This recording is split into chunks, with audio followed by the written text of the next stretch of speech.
Le référencement naturel local est probablement la meilleure manière de débuter un business si on souhaite faire du référencement naturel. Les résultats sont plus rapides, les résultats sont plus qualitatifs parce qu'on attire directement des prospects qualifiés. On va pas, par exemple, créer un article de blog où là, on va d'abord créer de la notoriété et les ventes viendront après. Donc les ventes sont plutôt rapides. Et surtout, en 2024, il va y avoir la SEO, j'explique juste après, qui va un petit peu bouleverser toute la partie article de blog.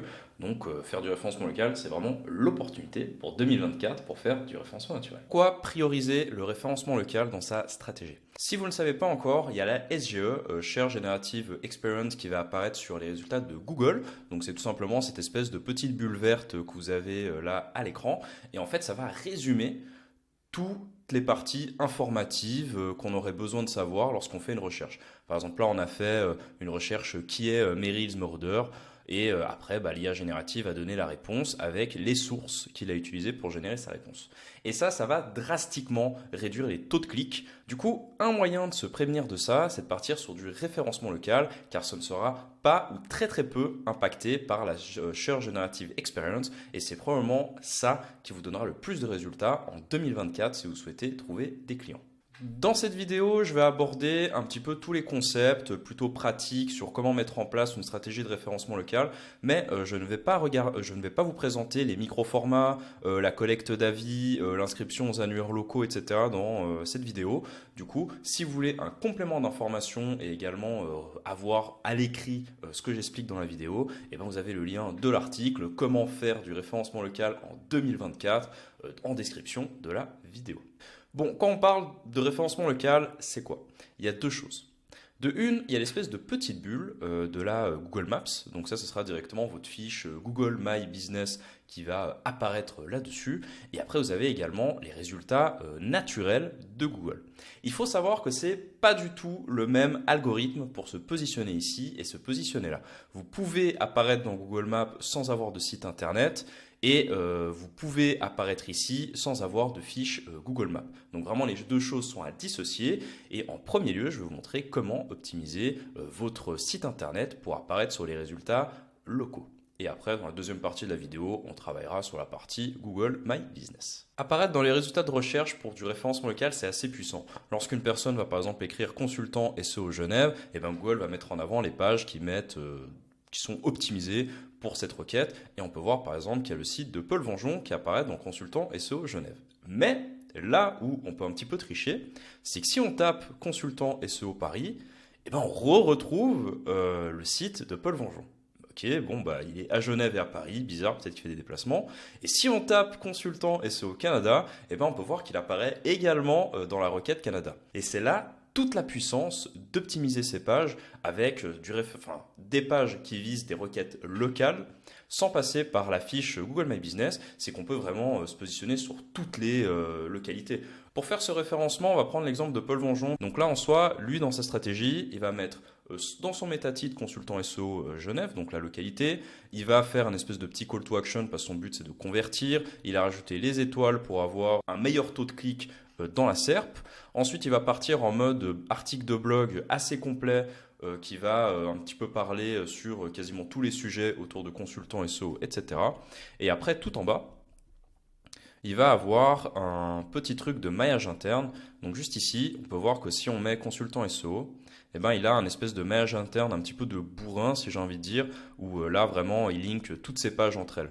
Donc là, si je vais sur agence rédaction web et que je vais en bas, eh ben, on peut voir qu'il y a de nouveau toute cette espèce de maillage interne.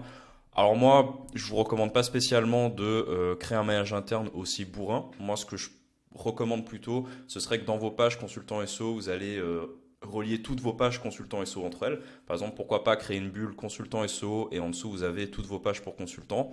Là, je pense que le jus est un petit peu dilué par rapport à tout ce qui est mis, tous les liens. Voilà un petit peu pour la stratégie. Donc après ça, vous pouvez créer autant de pages que de localités qui existent et créer tout simplement, utiliser les techniques de base du référencement naturel.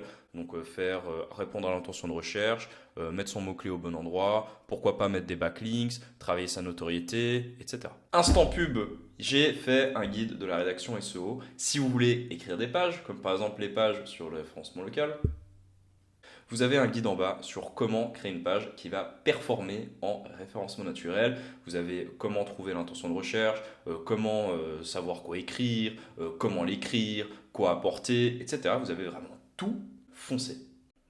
La deuxième partie, ça va être d'optimiser votre fiche Google My Business. Donc, si vous faites du référencement local, faites les deux stratégies. Les deux sont complémentaires et peut-être que vous allez avoir plus de résultats avec l'un, plus de résultats avec l'autre. Écoutez, ça dépend. En tout cas, faites les deux fonctionnent. Là, pour vous montrer un peu cet exemple de fiche, j'ai envie de prendre des fiches directement d'autres consultants SEO, parce que quoi de mieux pour apprendre les meilleures pratiques que de regarder ce que les autres consultants font. Et là, on va prendre par exemple l'exemple de Matador, qui est troisième sur la requête consultant SEO, ce qui est plutôt cool. Ce qu'on va remarquer déjà, c'est qu'il y a 10 photos. Et si on va regarder les photos, eh ben on peut voir que bon bah voilà quoi, c'est juste des photos de sites web. Enfin, c'est pas des photos d'avis clients, de produits ou des graphiques. C'est rien de spécial entre guillemets. Mais c'est des photos uniques qui viennent pas de Pexels, qui viennent pas de Pixabay. Donc vraiment, c'est des photos qu'il a faites lui. En tout cas, je pense. Donc voilà, c'est une petite optimisation, mais en tout cas, remplir des images dans votre fiche, c'est vraiment une bonne pratique. Essayez de mettre des images à vous, d'éviter de faire des images stock.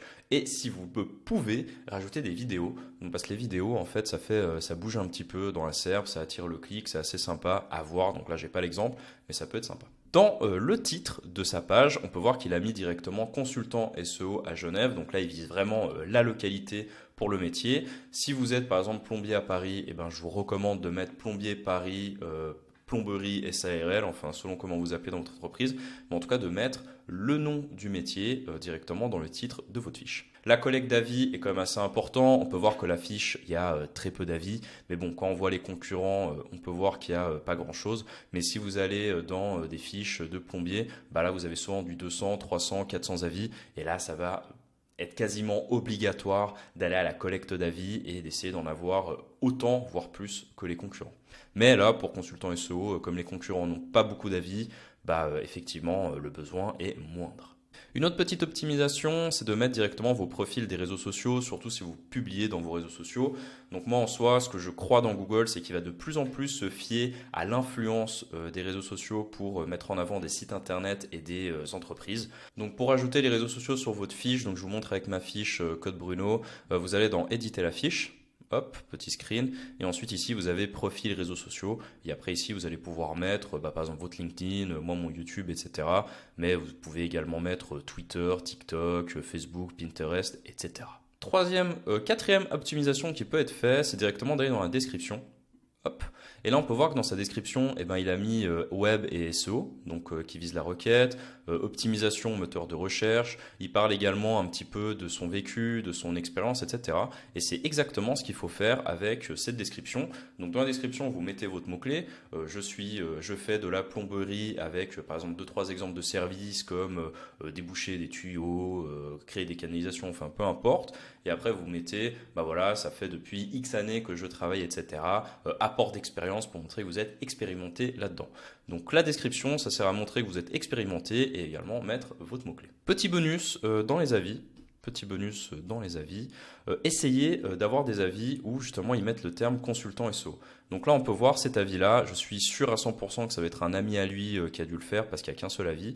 Mais on peut voir, je cherchais un consultant SEO à Genève. Et je peux vous garantir que le je cherchais un consultant SEO à Genève n'est pas anodin. Ça a été voulu par la personne qui gère la fiche internet. Et si vous êtes par exemple un plombier à Paris, je vous recommande d'avoir des personnes qui, dans leurs avis, mettent ça tombe bien, j'ai enfin trouvé un bon plombier à Paris, nanana, et après vous dites un petit peu le type de prestation qu'il y a eu et pourquoi est-ce que la personne était contente d'avoir cette prestation de votre part. Après, un petit bonus, même moi je fais du service et pourtant j'ai rempli la case produit. Donc de temps en temps, ça peut arriver que pour stratégie SEO ou ce genre de truc, par exemple la page Google My Business puisse apparaître. Et du coup, je vous recommande, même si vous avez des services, de créer des produits directement dans la fiche Google My Business. Donc là, en soi, dans la fiche Google My Business, il faut rentrer une catégorie. Tout simplement, ce que vous faites, c'est que vous tapez votre métier. Donc moi, j'ai mis consultant SEO et vous regardez comment est-ce que vos concurrents se positionnent. Donc là, on peut voir qu'ils se positionnent avec service de marketing internet ou agence de marketing. Et donc voilà, après, vous faites un choix. Moi, j'ai choisi service de marketing internet pour choisir ma catégorie. Ce que je peux vous recommander également, c'est de travailler vos services. Donc n'ayez pas peur de mettre un maximum de services et également de mettre une petite description à vos services juste en bas. Le prix, moi je recommande de le mettre, mais si vous voulez pas les mettre, ne mettez pas parce que parfois tout simplement vous pouvez pas parce que ça va dépendre du cas, etc. Enfin, si c'est pas forcément précis, ne le mettez pas. Mais en tout cas, c'est bien de remplir tous vos services et d'en mettre un maximum. Là, typiquement, j'en ai clairement pas fait assez. Il faudrait que je mette, par exemple, création de backlinks, rédaction, audit, si j'ai audit. Mais en tout cas, en tout cas, il faut faut que je recherche un petit peu plus et que j'imagine tous les services possibles qu'un client puisse me demander et les saisir. Donc Google aussi va regarder ça et après, n'hésitez pas à mettre une petite description à chacun de vos services. Si vous n'arrivez pas à ranker avec votre fiche, il y a plusieurs solutions. Tout simplement, vous prenez une fiche Excel et vous comparez votre fiche à l'autre. Est-ce que vous avez plus d'avis? Est-ce que vous avez plus d'images? Est-ce que vous avez est-ce que votre description contient votre mot-clé? Est-ce que vous avez plus de services enregistrés que votre concurrent, etc. Et en fait, ça va plutôt se jouer là-dessus. Et il y a une partie que vous ne pourrez pas changer, c'est par rapport à votre adresse.